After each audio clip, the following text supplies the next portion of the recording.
कल 4 तारीख को असम विधानसभा निर्वाचन के नतीजे हम सब ने देखे। मैं सबसे पहले भाजपा दल और उनके नेतृत्व को शुभकामनाएं देता हूं। हम सब आशा करते हैं कि आने वाले समय में ये सरकार असम के लोगों की समस्याओं का समाधान करेगी। असम में बहुत से समस्याएं हैं जिन समस्याओं का हमने पिछले कई वर्षों में और अपने निर्वाचन के प्रचार के समय हमने उजागर किया, लेकिन इस सरकार ने जिस तरीके से काम करना चाहिए था नहीं किया। गुवाहाटी में ही जो कृत्रिम आज बाढ़ आई है, आर्टिफिशियल फ्लड जो है, वो ही एक उदाहरण है। तो हम चाहेंगे कि सरकार आने वाले समय पे लोगों की समस्याओं पर वो और महत्व दे। साथ ही साथ जो भूल उन्होंने पिछले कई वर्षों में की है, लोगों को जिस प्रकार से सताया है, लोगों के बीच में जिस प्रकार से उन्होंने कई समय में अहंकारी रूप धारण किया है, भ्रष्टाचार किया है, वे गलतियां आने वाले समय में नहीं करेंगे। कांग्रेस पार्टी ने पूरी तरीके से इस नतीजे को स्वीकार किया है।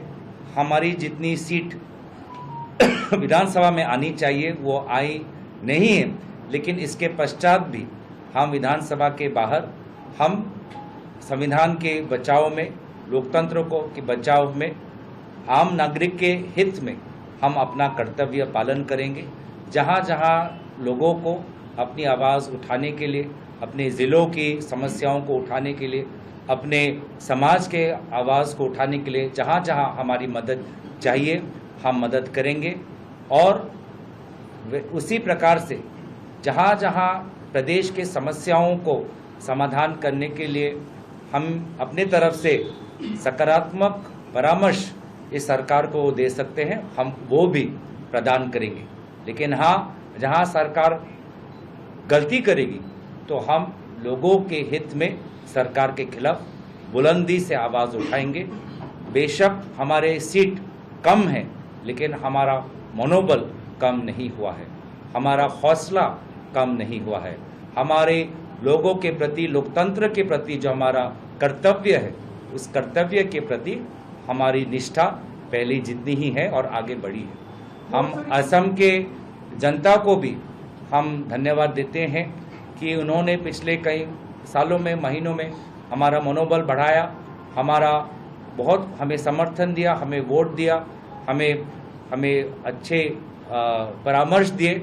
हम दुखी हैं कि उनके इच्छानुसार जितने सीटें हमें लाने चाहिए हम लाने में सफल नहीं हुए हैं, लेकिन लोगों के पास हम जाते रहेंगे, लोगों से सुझाव लेते रहेंगे। आज भी लोग हमें सुझाव दे रहे हैं कि हम अपने दल को, अपने संगठन को, अपने विचारधारा में किस प्रकार से लोगों के बीच ले जाने के लिए नई सोच की ज़रूरत है।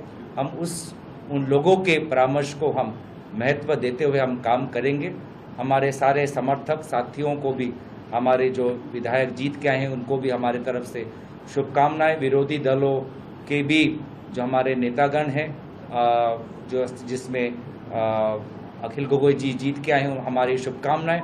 लुरिनज्योति गोगोई, जॉन इंटी कठार जी, मनोरंजन तालुकदार जी और हमारे CPIML के जो बिहाली की जो कैंडिडेट है, हम चाहते हैं कि सब अपने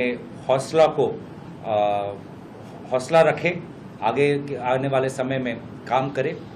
और जहाँ तक आपका सवाल है, कुछ दिन बाद हम अपने सारे कैंडिडेट्स और विनिंग कैंडिडेट्स को गुवाहाटी में बुलाएंगे, उनके साथ हमारी बैठक होगी।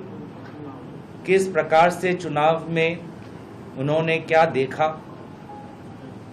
प्रशासन, EVM, returning officer, SR, model code of conduct, पूरे जो चुनाव की जो प्रक्रिया है, नियम है, क्या वास्तव रूप से पालन हुए।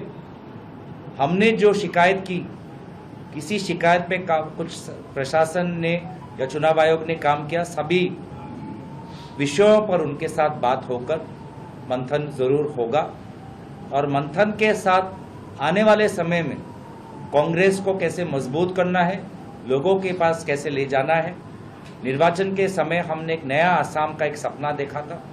वो अगर हम शासन में रहते तो उस नए असम को जीवित करने के लिए बहुत हमारे पास उपाय रास्ते होते, लेकिन अभी विरोधी दल में भी हम एक नया असम लाने की जो हमारी मेहनत, हमारी कोशिश रहेगी।